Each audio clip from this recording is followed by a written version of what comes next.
안녕하세요 여러분, 세상 돌아보기입니다. 오늘은 2022년 10월 24일 월요일이네요. 오늘은 국방 논평 꼭지로 한 말씀 드리겠습니다.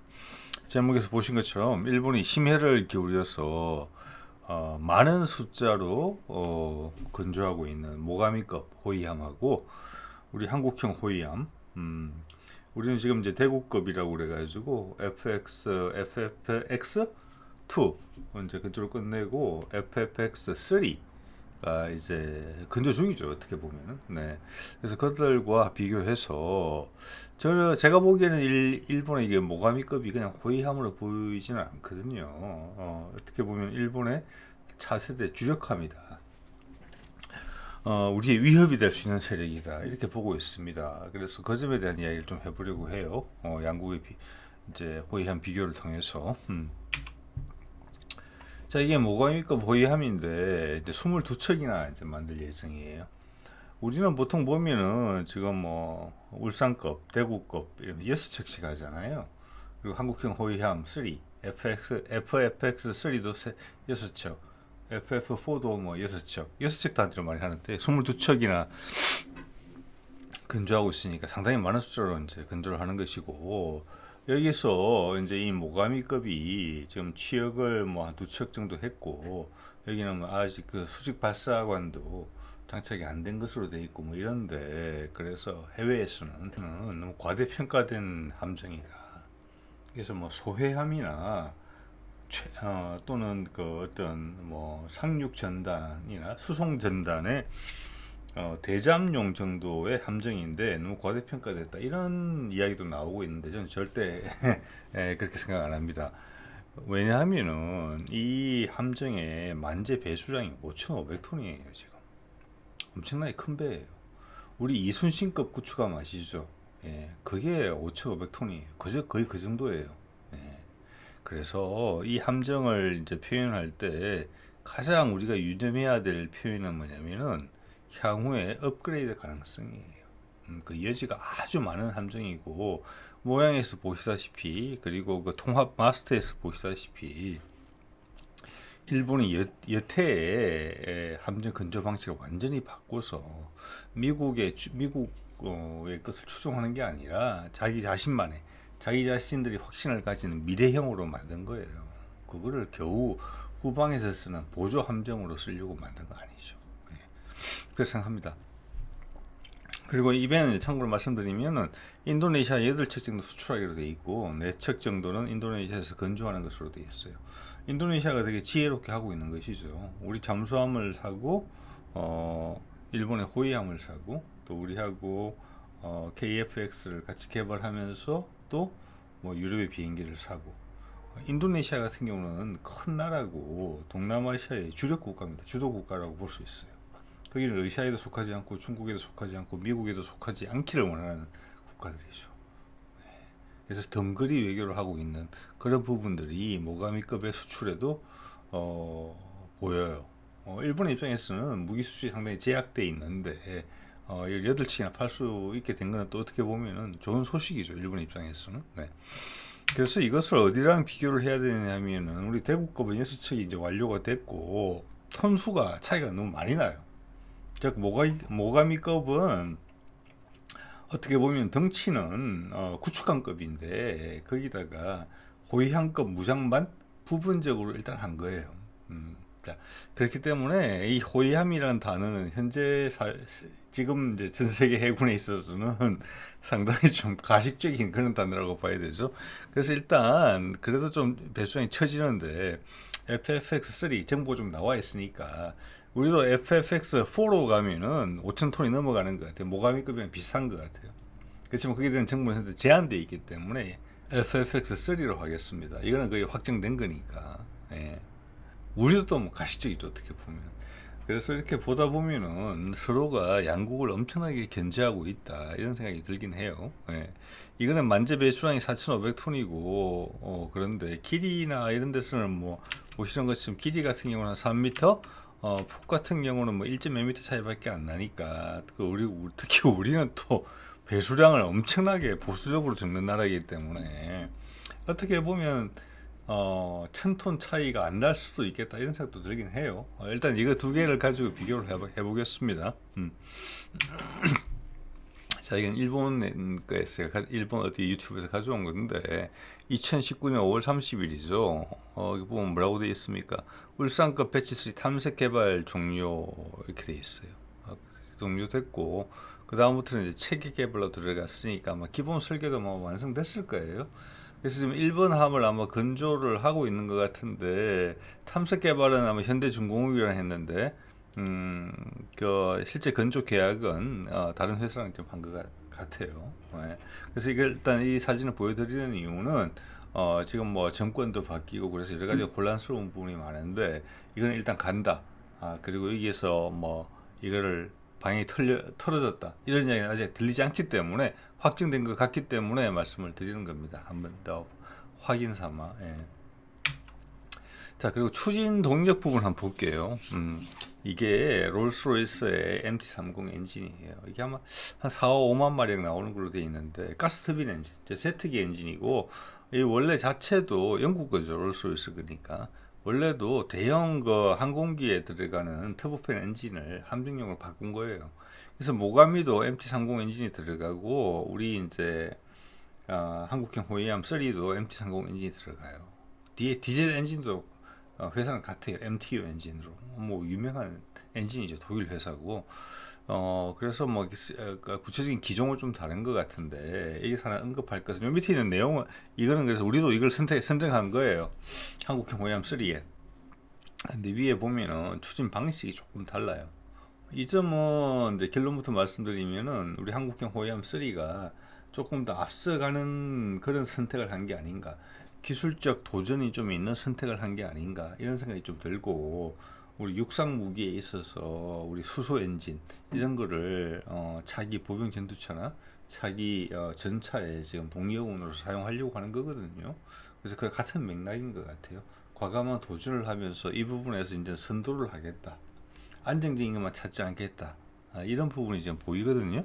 여기 보면 이제 코어 덱이라고 돼 있거든요. 위에 이거는 뭐냐면은 쉽게 이야기하면은 디젤 엔진이 동력을 쓰다가 가스터빈 엔진도 동력을 써요. 가스터빈 엔진은 출력이 급격하게 올라가죠. 그래서 순발력이 좋아요. 순발력이 좋은데 단점은 뭐냐면 연료 소모가 너무 많은 거죠. 그래서 디젤 엔진을 평소에 쓰다가 속도가 많이 필요한 경우, 즉 뭐 긴급 상황에서는 전술 기동을 해야 되거나 이러면은 가스터빈 엔진 MT30을 켜는 거예요. 그런데 이게 밑에 FX3 우리는 이게 지금 대구급에도 이걸 채택하고 있어요. 우리는 지금 이게 기본이에요. 우리 신형 함정은 전부 다. 그런데 이제 일본급 모가미와 우리께 다른 게 뭐냐면은 모가미 같은 경우는 이 모든 게 기어로 연결되어 있어요. 기어로. 기어로 연결되어 있어서 그 점에서 기계적인 복잡함이 좀 있어요. 그래서 디젤 엔진을 돌리고 MT30도 이게 뭐랄까 가스터빈 엔진도 같이 기어에 맞물려 있어요. 그러다가 긴급 상황이 오면 MT30 엔진이 점화가 되면서 이제 그 기어의 힘을 합치는 거죠. 그렇게 돼 있고 또 함 내 전력을 생산하는 데 필요한 디젤 발전기는 또 따로 있고 이런 컨셉이에요. 자, 그래서 여기 핵심은 기어가 맞물려 있다는 거예요. 기어가. 예. 자, 그렇고 우리 한국형 호위함에 쓰는 그 코드 록이라는 표현은 뭐냐면은 디젤 엔진하고 똑같잖아요. 그죠? 디젤 엔진을 쓰는데 이 디젤 엔진의 용도가 디젤 엔진이 기어를 통해서 바로 스크류랑 연결되는 게 아니에요. 여기서는. 예. 여기서는 뭐냐? 이거는 발전기만을 돌려요. 예. 발전기만을 해서 엔진 쉽게 이야기하면 발전기로만 사용돼요. 그러면 스크류는 뭘로 돌리느냐? 모터로 돌려요. 모터로. 그 차이입니다. 여기서의 장점은 뭐냐면은 첫 번째 모터로 돌리니까 아주 조용하다는 게 있죠. 예, 아주 조용하다는 게 있고 두 번째는 함내 필요한 전력을 생산하기 위한 추가의 디젤 발전기가 필요가 없다는 거예요. 예, 그렇습니다. 그 차이입니다. 여기다가 MT30 엔진이 같이 덧붙여지는 거죠. 긴급 상황에서는. 자, 그 차이기 때문에 어떻게 보면 모터가 들어가는 약간 하이브리드 개념이 적용되어 있는 거예요. 기계적 구동이 없어요. 네. 그래서 소음이라는 부분에서는 이제 이점이 있고 이 방향으로 가고 있는 것이죠. 이 방향이 아마 일본도 알 거예요. 앞선 이 방향으로 가야 되는 방향이라는 것을. 그래서 기술적 안정감은 좀 떨어지는 부분인데 우리는 과감하게 이걸 선택을 했고, 우리는 육상 무기나 해상 무기나 이렇게 해서 추진 동력 부분에서 미래적인 방향성을 설정하고 도전을 하는 것이고, 도전을 한다는 것은 뭐냐? 우리가 그걸 선도하겠다 이런 취지가 들어있다고 저는 봅니다. 예. 자, 추진 부분에 대해서 말씀을 좀 드렸고요. 자, 그다음 이제 요즘 함선에서 가장 중요한 부분이죠. 함선의 눈, 귀, 뭐 이런 거죠. 마스터죠. 마스터인데 이 모가미급은 이렇게 쓰고 있어요. 이게 통합 마스터인 것으로 보여요. 예, 그래서 밑에 보면 X밴드 레이더가 사면 고정형으로 되어 있고 그에 마스터를 따로 뽑았는데 이게는 각종 안테나, 통신용 안테나 등이 들어있는 것 같아요. 그런데 이거는 제가 보기에는 완성형은 아닌 것 같습니다. 상당히 규모가 커요. 한 번 더 말씀드리지만 5,500톤급에 들어가는 마스터거든요. 상당한 함선에서 부피를 차지하는 부분이에요. 스텔스성 상당히 뛰어나게 디자인이 되어 있는 것 같아요. 예. 그래서 현재로서는 이제 해외 유튜버 같은 경우에는 모가미급이 X밴드만 가지고 있다, 레이더를. 그래서 이게 장거리 탐색 능력이 부족하다. 그래서 함대 방공을 하기에 취약하다. 이런 이야기를 하고 있는데 현재의 사실로는 맞습니다. 현재 사양으로. 그렇지만 미래의 업그레이드까지 감안하면 그건 아닌 것 같아요. 그래서 함선이라는 것이 한번 만들어지면은 뭐 짧게는 20년, 길게는 뭐 3, 40년도 쓰는 거잖아요. 그 전체의 운용 기간을 봤을 때는 모가미급이 이 X밴드 레이더 이거 하나만으로 머물 이유는 전혀 없다. 그럴 가능성은 아주 낮다. 그렇게 봅니다. 우리 이제 한국형 호위함 3도 보면은 통합 마스터죠. 모양은 좀 다르지만. 그래서 우리는 이거를 먼저 이제 써보고 KDDXS는 발전적인 형태로 완성을 하려고 이제 하고 있는 시도죠. 지금 이것도 완벽한 형태라고 보기는 어려워요. 이게 보면은 밴드에 대한 정보가 없거든요. 위에 거는 보면은 IRST예요. 조그만 거. 적외선 탐지 장치고 밑에 거는 다기능 위상 배열 레이더 사면 고정형 돼 있는데 일단 형상 자체를 봤을 때 S밴드 레이더예요. S밴드 레이더고 또 한국형 호위함 3가 대탄도탄 대응 능력을 가질 것으로 지금 이야기가 나오고 있거든요. 자, 그러면 자함 방공을 위해서는 X밴드 레이더도 있어야 돼요. 그리고 크기가 훨씬 작거든요. 예, 그건 어떤 식으로 배치될지가 모르겠으나 뺄 수는 없는 것 같아요. 그래서 이게 다는 아닌 것 같다. 그런 생각이 조금 들어요. 예, 그래서 양쪽 다 살짝 감추는 부분이 있지 않느냐 이런 생각을 좀 하게 돼요. 왜냐하면 이 모가미급이랑 우리 한국형 호위함 배치 3는 운용 기간이 거의 겹쳐요. 예, 그래서 서로 경쟁하는 모델이에요. 바다에서 만나는 친구들이에요. 그래서 양국 관계가 독도 문제 같은 걸로 험악해지면은 서로 맞상대를 해야 되는 상대방이에요. 네. 자, 모가미급은 지금 이제 그림 속에 나오는 아사기리급, 아부쿠마급, 우리말로 하면은 뭐 옛날 초기함이에요. 우리 지금 울산급이나 대구급 호위함이 대체한 뭐 포항급 초기함 이런 거 있죠. 그걸 대체하는 수준이에요. 그래서 일단은 해외에는 그렇게 알려지고 있어요. 네. 그래서 모가미급은 5,500톤이지만은 이 두 가지 클래스의 옛날 함정들을 대체하는 정도의 보조적인 함정이다. 예.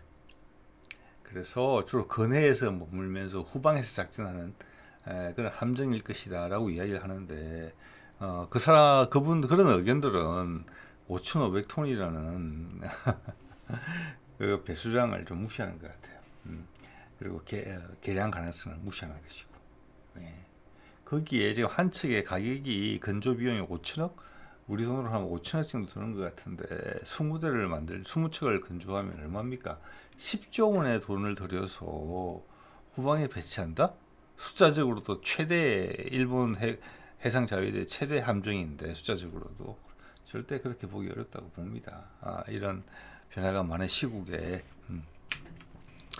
자, 일단 볼게요. 이게 지금 이 사진이 이렇게 뭐 깨끗하지는 않은데 이 사진을 가져온 것은 수직 발사관 부분이 잘 보이기 때문에 제가 가져온 겁니다. 수직 발사관 VS를 가지고 있는데 일본이기 때문에 어쩔 수 없이 MK41형 수직 발사관을 가지고 있어요. 직경이 이제 533mm짜리죠. 우리는 저기서 독립했죠. 533mm짜리 KVLS-1 우리 미사일 넣기 위해서. 그리고 더 확대된 거 크기는 아직 정확하게 안 나왔습니다만은 한국형 수직 발사관 2까지 이제 나와 있는 상태인데 일본은 그러기는 어렵겠죠. 미국과의 관계를 감안했을 때. 그래서 외국에서 나오는 의견들을 봤을 때 어느 정도 타당하다고 보는 것이 함대 방공용으로 쓰기에는 좀 미약하다. 왜냐? 일단 X밴드 레이더밖에 없다. 장거리 탐지 레이더가 없다라는 부분이 있고 또 하나는 MK41에 16셀밖에 안 들어있다. 그렇기 때문에 다른 미사일 다 빼고 대공 미사일만 넣더라도 16발밖에 안 된다. 그러면 자기 몸뚱아리 하나 지키기도 벅차다. 근데 함대 방공을 해주기는 어렵다. 예, 그게 이유예요. 타당한 이유죠. 예. 그렇지만 이 그림에서 보시다시피 일단은 그 통합 마스터에 보면은 빈 공간이 아주 많아요. 제가 보기에는. 네. 그래서 X밴드 레이더 저거는 저거보다 크게 훨씬 작아질 수가 있는 거고 우리가 개발 중인 것을 참고하면 이 S밴드 레이더가 고정형으로 4개가 들어갈 공간은 충분하다고 봅니다. 그게 저는 일본이 이제 추구하는 바라고 보고 또한 MK41 수직 발사관도 보면은 이거 엄연히 드러나잖아요. 예, 16셀짜리가 하나 더 충분히 들어가요. 32셀은. 예, 그렇기 때문에 이 함선이 앞으로 30년, 40년 쓰일 텐데 그 기간 내내 16셀밖에 안 들어간다? 그리고 초기형 지금 6척 정도는 VLS가 아예 들어가지도 않았어요. 그걸 보고 이 배들은 VLS가 없이 평생 갈 것이다? 그래 판단한다? 그거는 조금 오류다. 저는 그렇게 본다는 것이죠. 예, 5,500톤이니까요. 예. 자, 그런 말씀을 드려야 되겠고, 한편 FFX 우리 한국형 호위함 3 같은 경우는 한국형 발사관이 현재는 16셀이 들어간다. 이 정도 이야기 나와 있어요. 예. 그런데 배수량이 상당히 커져서 대구급, 즉 한국형 호위함 2보다 배수량이 상당히 커진 배거든요. 근데 거기도 VLS가 16셀이 한국형 VLS가. 그래서 이것이 같은 16셀이면 대구급에서는 그게 KVLS-1이고 호위함 3에서는 그게 한국형 수직발사관 2다. 훨씬 크기가 큰 거. 한 셀에 대공 미사일이 4발씩 들어갈 수 있는 거. 저는 그렇게 추정하는 것이 상당히 타당하다고 보고 있어요. 예.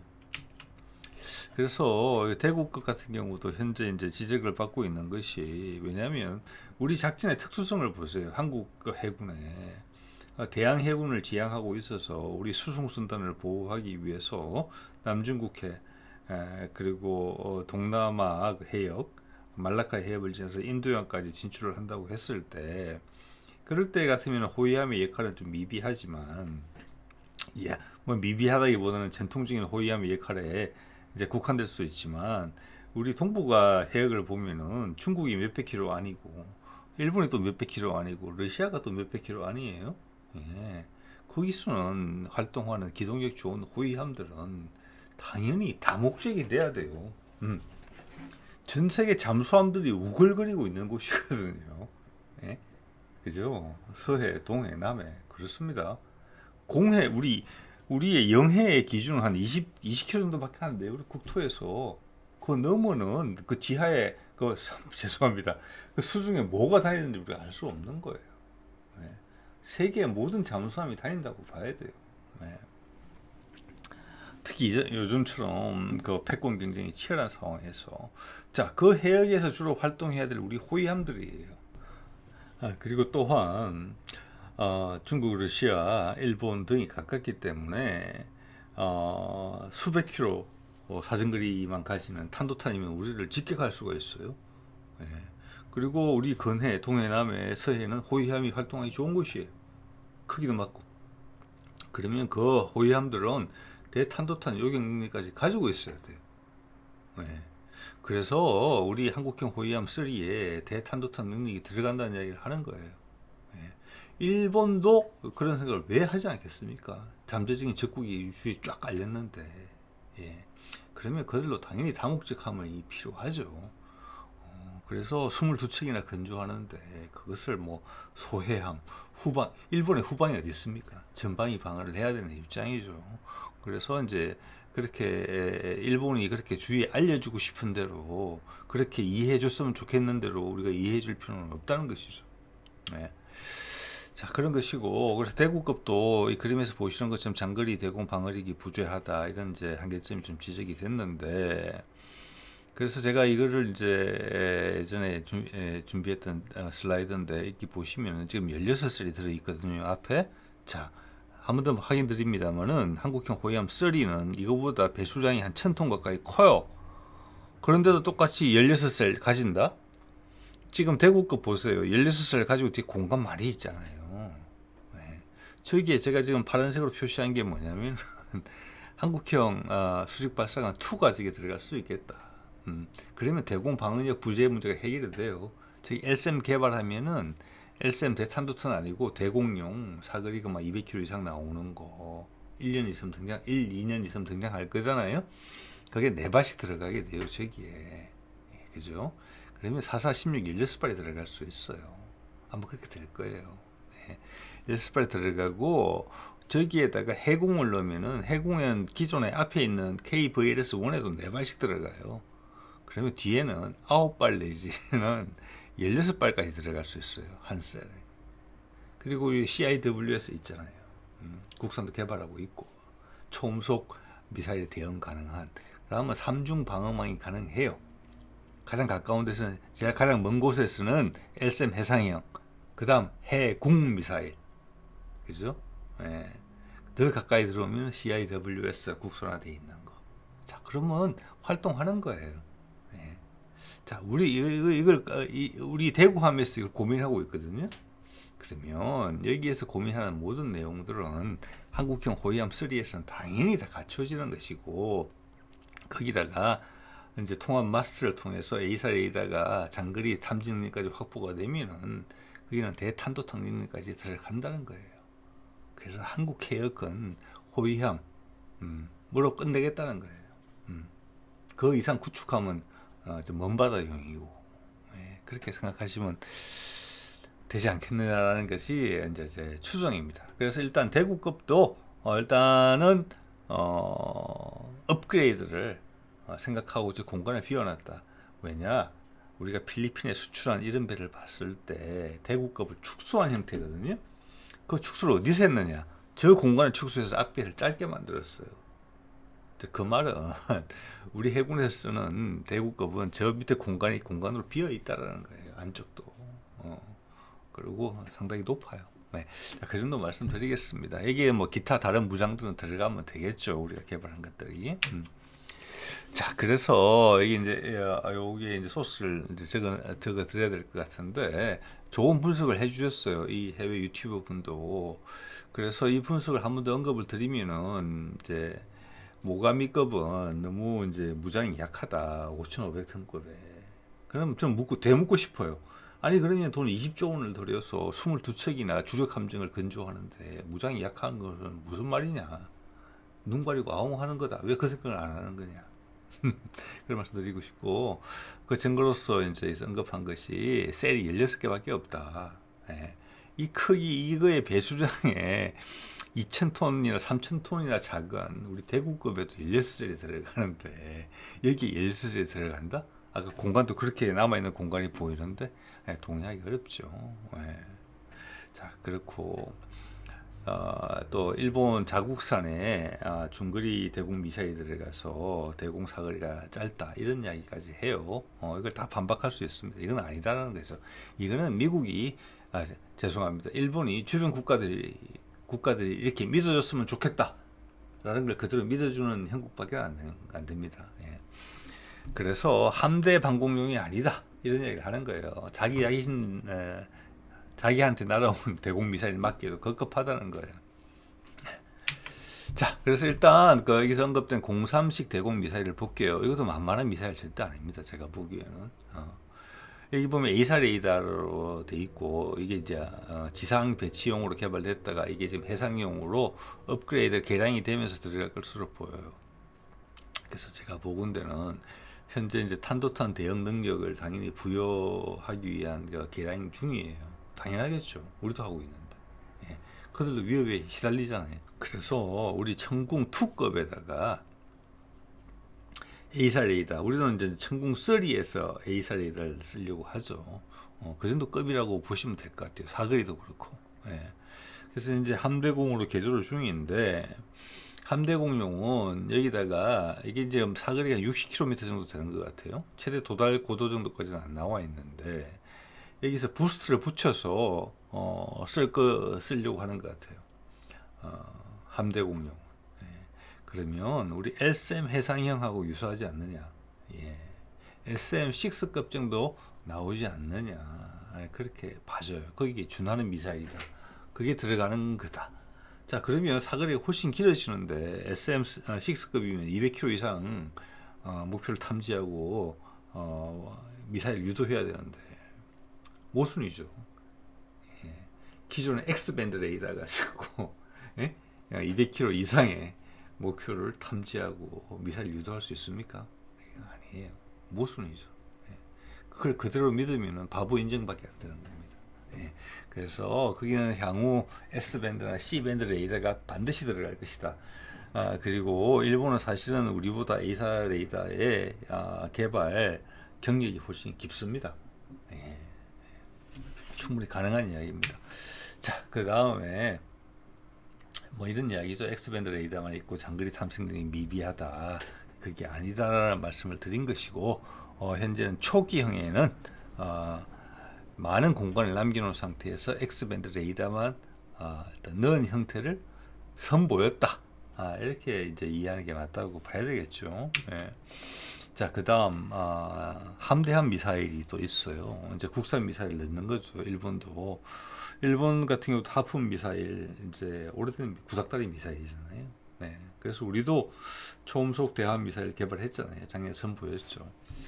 일본 같은 경우도 17식 함대함 유도탄, 일본 해군과 한국 해군이 바다에서 만나게 된다면 이 미사일을 가장 먼저 사용을 하겠죠. 아니면 지상에서 거치된 것을 발사를 하거나, 사거리로 봐서는 대한 해협을 충분히 건너갈 수 있는, 굳이 뭐 함정끼리 안 쏴도 되는 수준이에요. 이게 이제 원래 12식이라는 게 있었는데 그걸 개량한 것이에요. 개량한 것인데 경사 발사대에 8발을 장착하게 돼 있어요. 사거리가 400km 플러스 나오는 것으로 돼 있어요. 현재. 그러면 현재 하푼이 200km 정도 남짓일 거예요. 아마 최신형이. 그게 2배 정도 되는 거예요.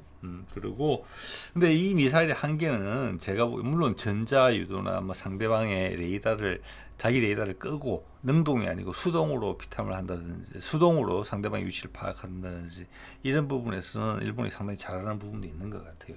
우리도 아마 충분히 참고하고 있는 것 같거든요. 그런 부분에서. 즉, 내 레이더를 켜면 상대방이 내 미사일 위치를 알게 되고, 뭐랄까, 이제 여러 가지 방해 수단을, 이제 강구하게 되는 거니까, 상황에 따라서 껐다 켰다 하는 거죠. 대신 내 능동 레이더를 껐을 때는, 이제 뭐랄까, 대레이더 미사일처럼 상대방의 레이더를 역추적해서 갈 수 있는 그런 기능이 부여돼야 되는 거니까, 지금 그 추세가 그렇게 가고 있는 것 같아요. 다기능으로. 우리도 그걸 참고하고 있을 거라고 봐집니다. 근데 이 미사일의 제가 보는 한계는 뭐냐면은 아음속이에요. 아음속. 네. 즉 마하 0.8, 0.9. 그 점에서는 하푼에서 개선된 점이 별로 없는 것 같아요. 저는 이 미사일의 취약점이 그것이라고 생각을 해요. 이 미사일을 쐈을 때, 그리고 우리와 분쟁이 발생을 했을 때, 예전에도 위험한 경우 몇 번 있었잖아요. 우리 함선이, 우리의 호위함이 이 미사일을 요격할 수 있느냐, 이 문제거든요. 그리고 우리가 이들에게 대한 미사일을 대응해서 사격했을 때, 모가미급이 우리의 대한 미사일, 최신 대한 미사일을 막을 수 있느냐 없느냐, 이거죠. 네. 그것도 동시에 여러 발, 최대치를 발사하면 8발까지 발사할 수 있는 거잖아요. 우리도 8발 정도 발사할 수 있을 거예요. 그게 어떻게 보면은 머리와 부딪히는 상황에서 가장 핵심적인 상황이 되겠죠. 그래서 저는 중국도 있고 뭐 북한도 있고 러시아도 있고 하지만 충분히 일본까지 고려해서 우리는 작년에 선보였던 초음속 대함 미사일, 이거를 개발했다고 봅니다. 초음속 대함 미사일이면은 마하 3에서 마하 5까지예요. 그리고 이거 우리가 참고인 것으로 보이는 본보기를 삼은 것으로 보이는 미사일들의 사거리를 감안했을 때 일본보다 절대 미치는 사거리가 아닙니다. 자, 그래서 한반도에서는 지상에서 발사하더라도 충분히 우리 주변국들의 함정을 요격할 수 있는 그 정도 사거리는 충분히 나온다고 보고요. 물론 가장 큰 핵심은 그거죠. 초음속 대함 미사일이다. 과연 그게 러시아가 됐든 중국이 됐든 일본이 됐든 우리 초음속 대함 미사일 몇 발 그들에게 날려보냈을 때 그들이 과연 그것을 막을 수 있느냐. 자, 이 미사일들의 기동 방식은 다 마찬가지죠. 처음에는 이제 최대 사정거리로 발사를 하기 위해서는 고도를 올려서 가죠. 공기 저항이 적은 대로 가다가 상대방 레이더에 잡힐 시점이 되면은 시스키밍으로 해서 고도 100m 이하로 내려가게 되죠. 그렇게 되면은 저건 우리 미사일이 한 2-30km 밖에 왔을 때 그때 겨우 발견하게 돼요. 그때 가속을 하게 돼요. 이런 미사일들은 보통 이때까지 날아오던 순항 속도보다 더 빠르게 마하 1, 2를 더 가속을 하게 돼요. 이들이 대항할 수 있는 시간은 10초, 20초 이렇게밖에 안 돼요. 그 여러 발 동시에 날아온다. 회피 기동을 하면서. 거기다가 우리는 작년에 한국판 지루콘 극초음속 미사일까지 이제 등장을 시켰죠. 이건 마하 5 이상이죠. 이걸 지금 우리가 금년에 비행 시험을 하기로 돼 있는데 이렇게 되면은 러시아는 실전 배치를 했고 그 다음이 중국과 우리예요. 제가 봤을 때는. 일본도 이게 30년대 가서 나오는 것으로 돼 있거든요. 우리는 이걸 금년에 비행 시험을 하겠다는 거예요. 비행 실험을 한다는 의미가 뭡니까? 지상에서는 웬만한 거 다 해봤다는 거예요. 컴퓨터 시뮬레이션 다 해봤고 지상에서 연소 시험 같은 거 다 해봤다는 거예요. 확신이 있으니까 날린다는 거거든요. 이거 대한 미사일로 반드시 전용될 수 있는 부분이고 이 직경 같은 게 우리 KVLS 한국형 수직 발사관 2에 한 발씩 들어갈 수 있는 크기예요. 아까 초음속 대한 미사일은 말할 나위도 없고. 과연 일본 해군이 일본 모가미급이 우리 호위함에서 날리는 이 미사일들을 막아낼 수 있을 것이냐. 모가미급의 근접 방공 시스템 현재 기준으로 보면은 기관포는 없어요. 펠랑스 같은 거는. 당연히 골키퍼도 없죠. 그들이 가진 건 CLM 이거예요. 이거죠. 사이드 와인드 미사일을 함정용으로 배치한 거. 그런데 이게 초음속 미사일 대응이 되느냐? 잘 안 된다고 봅니다. 현재 서구권에서 러시아의 초음속이나 극초음속 미사일에 대해서 두려워하는 이유는 뭐냐면은 그들의 현재 방공 시스템으로는 초음속도 대응이 안 되기 때문에 그래요. 그건 펠랑스도 마찬가지입니다. 업그레이드를 한다고 하지만 확신이 없어요. 그래서 러시아의 그 미사일들이 무서운 겁니다. 자, 만에 하나 실전에서 그걸 두세 발 쏜다. 지금 많이 등장하는 내용이 그거죠. 포화 공격이죠. 상대방이 감당할 수 있는 숫자 이상의 미사일을 쏜다 이런 거죠. 상대방 항공모함 전단에다가. 그래서 지금 일반적으로 인식되기로는 기존에 있는 팔랑스나 CLM 가지고는 초음속 미사일도 대응이 안 된다. 이겁니다. 왜냐? 그걸 어떻게 알 수 있느냐 하면은 우리가 지금 근접 방공 시스템을 국산화하고 있잖아요. 첫 번째 해공이에요. 해공 미사일. 우리 KVLS-1에 4발씩 들어가잖아요. 그 사거리 한 20km밖에 안 되거든요. 그렇지만 그 더 중요한 건 뭐냐? 초음속 대함 미사일의 대응이 가능하다는 거예요. 그겁니다. 핵심은 초음속의 대응이 가능하다는 거예요. 그리고 이제 LIG에서 지금 개발 중인 거 우리 한국형 골키퍼 개발하고 있잖아요. CIWS-2라고 하는 거. 그거는 대응 속도가 마하 4가 넘어요. 일단 ROC 상태가, ROC 기준이. 그거는 초음속을 넘어서 극초음속까지 대응하겠다는 거예요. 그죠? 자, 그럼 보통 방어막이 3개예요. 가장 가까운 데는 아까 CIWS-2.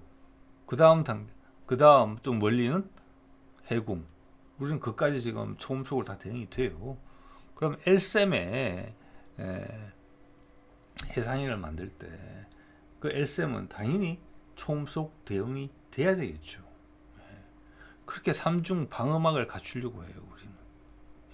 그게 뻔히 보이거든요, 지금. 그런데 과연 일본이 가지고 있는 아까 타입 3 03식 대공 미사일, 사정을 늘린다고 하지만 기본적으로 함정에 그것을 장착할 때는 저게 대한 미사일을 방어할 수 있어야 돼요. 그리고 그들은 현재 내부적으로 미군 것이 아닌 자기들 것에, 자기들 고유의 초음속이나 극초음속 대한 미사일에 대응할 수 있는 무기 체계를 개발하고 있다는 소식은 아직 저는 듣지를 못했어요. 우리가 던지면 그들은 막을 수가 없는 상황이 되는 것이죠. 이런 상황에서. 그래서 제가 보기에는 일본 해군도 제대로 된 사리 판단을 하고 있다면은 한국 해군이 그런 무장 체계를 구축하고 방어 체계를 구축함에 있어서 그들은 때릴 수 있고, 때릴 수 있는 손은 더 멀리 나가고 더 빠르고, 블로킹은 더 센데 그들의 함정은 그러지를 못하는 것이거든요. 일방적으로 맞을 수가 있어요, 해상전에서.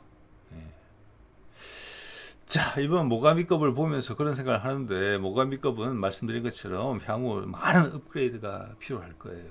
많은 업그레이드가 예정이 되어 있는 것인데, 타격력을 강화하기 위해서 현재로 봐서는 방어력이라는 부분에서 좀 제일 취약하다. 그들이 던질 수 있는 무기는 우리가 막아낼 수 있는 상황이 된다. 무기라는 게 1년 만에 뚝뚝 개발되는 게 아니잖아요. 근데 지금 여러 가지 연구 과제들을 봤을 때 그들이 던지는 우리 막을 수 있다. 대신에 우리가 던지는 거는 그들이 막을 수가 없다. 이렇게 봤습니다. 자, 오늘 여기까지 하겠습니다. 네.